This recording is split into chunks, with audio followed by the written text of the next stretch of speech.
All right, welcome back, everybody. Richard and Wade here. You don't know. We're going to discuss some athletics because we're versatile like that. All right, so Wade. Yes, sir. Me and Richard we're looking over an article, so let me just run through it so you can know what's up. So Thompson-Herah, it says, has no plans to target Irinia Privalova's 29-year-old 60-meter world record. Written by Leighton Levy. Big up Leighton. Leighton married to Yolande, who was my neighbor throughout my whole childhood, and is one of my best friends in her life. All right. So Tokyo Olympics triple gold medalist Elaine Thompson-Herah says she has no intention of going after the world indoor 60-meter record this season. But based on how well things has been trained, she would not rule out the possibility. So it's not like she says she don't want to do it, but it's not a priority. Understood? All right. So the world, So the World Female Athlete of the Year nominee for and L'Oreal Sportswoman of the Year winner is down to compete at the Birmingham Indoor Grand Prix on February 19th. Richard, you make the drive? I might not be making the drive down to Birmingham, literally.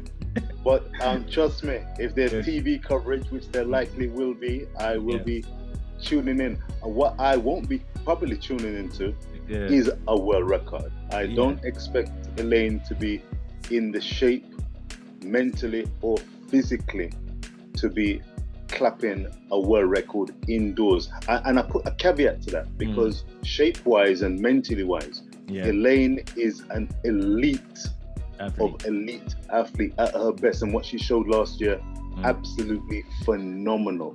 But 100 meters is different, and 200 meters is different from the 60 meters, which is particularly explosive. And according to the article, she's been preparing using the indoor season as preparation for the outdoor season. And of course, you've got Eugene World Championships coming up, and that's going to be hot with the likes of Mboma in the 200, going to be set to give her as much trouble as she wants to handle. So I don't expect a world record. And Gabby Thomas as well. And Gabby Thomas as well. But though I think Mboma over the 200, she's a live wire. Right now, only Mboma I would see as potentially any threat to Elaine over. I don't think 200. Elaine has any threat. I think Elaine, when it comes to this thing, if you look at times, Mboma better than the rest, but she's not better than Elaine, brother. I don't know. I would say I agree with Richard. I think and this is Mboma's. This is her race. This is her Mboma thing. can't. She eats these competitions. She eats it. Mboma's farm is if Mboma get a good coach, she can get close to Elaine. But Elaine is a sprinting machine. Anyway, let's not go back into that. Let's not go off track. So we're back to the 60 meters. Wade, your thoughts on the 60 meters records, Privalova's record and Elaine? I think it's possible, but I think Elaine's mentality is the right one. Don't focus on it. If it happens, it happens. I think you have to keep it organic. Yeah. You know, you can't in track. If you try to push too hard, you won't get it, because that little excess of strain trying to push and tensing up, you're going to lose time. It has to come natural. She has to run free. So I think her mindset in saying it would be nice, but it's not important. That's not the focus.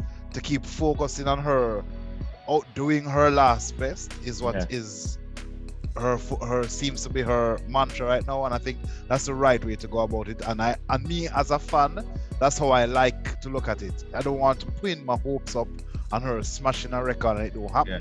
And I also don't want us to put that expectation on her to further hinder her at all. I think that is a message for her and her fans as well, that it's something good, but that's not the focus right now.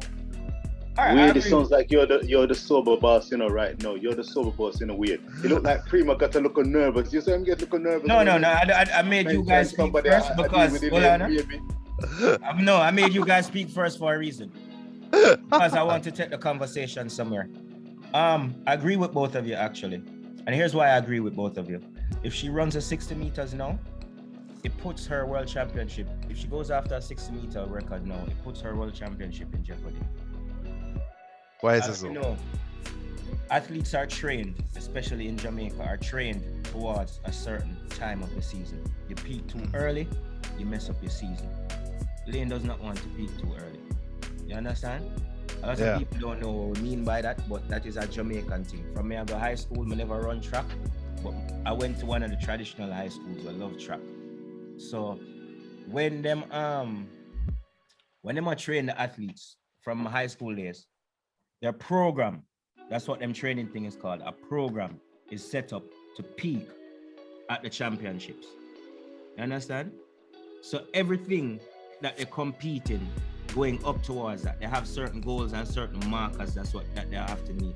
That's why when you hear an athlete come out and say, I wanted to run 10 point this, that in this race by this time of the season, it's because that's how them coach kind of set it up for them to do it. You understand? Now, if Elaine does break that world record, it's just by chance, not by intention.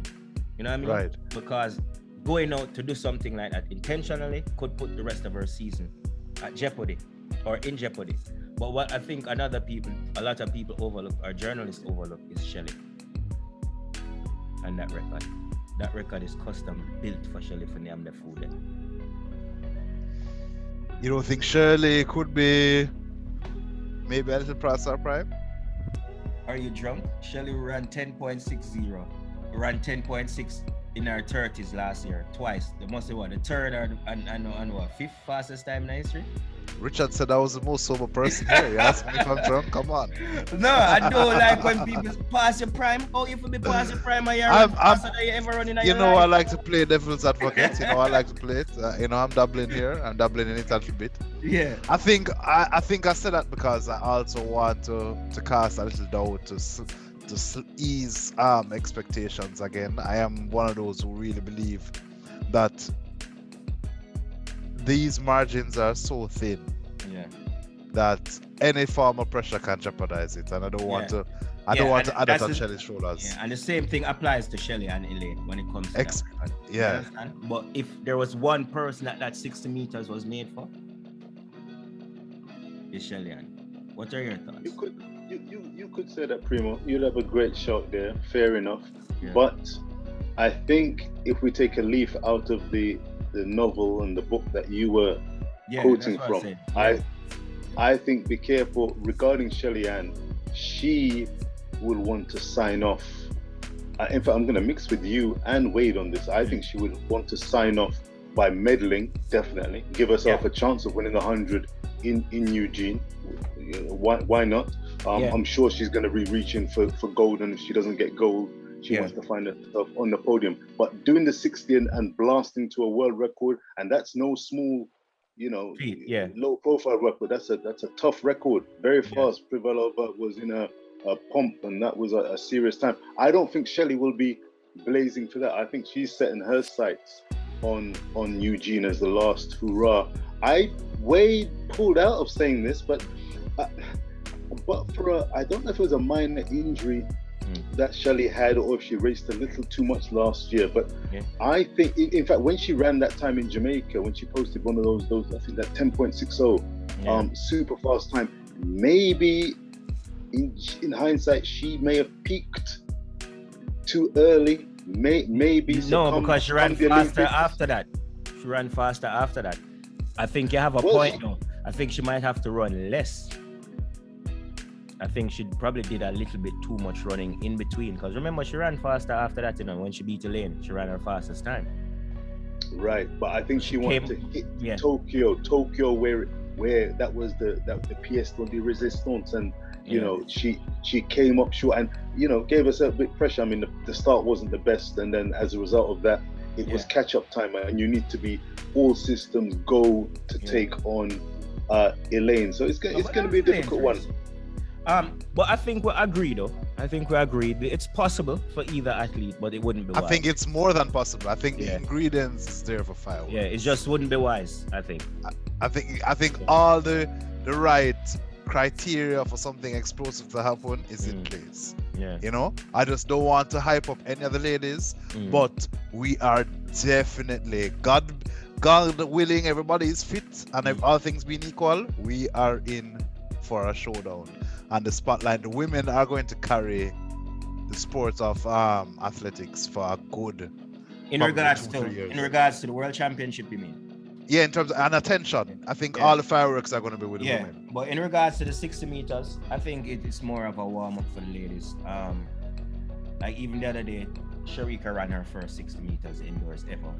You know what I mean? Why did you say it's tailor made for Shelly? Is it because of her size? Because it's about the start. She's the pocket rocket. Right. It's that her acceleration on the block. Start. That's why even the other day when Sharika came second in her race, I wasn't surprised because it's a starter's race. It's finished before by the time 80% of the race is your dry phase. Right. So, you know what I mean? By the time you hold up your head, the race is over. And that is where Sharika and Elaine have their strengths. When they hold up their head and them get into full stride. You're exactly. Out of the drive phase, Shelly it's Shelly all day. Yeah, that's true. That's just very my true. logic. You know what I mean?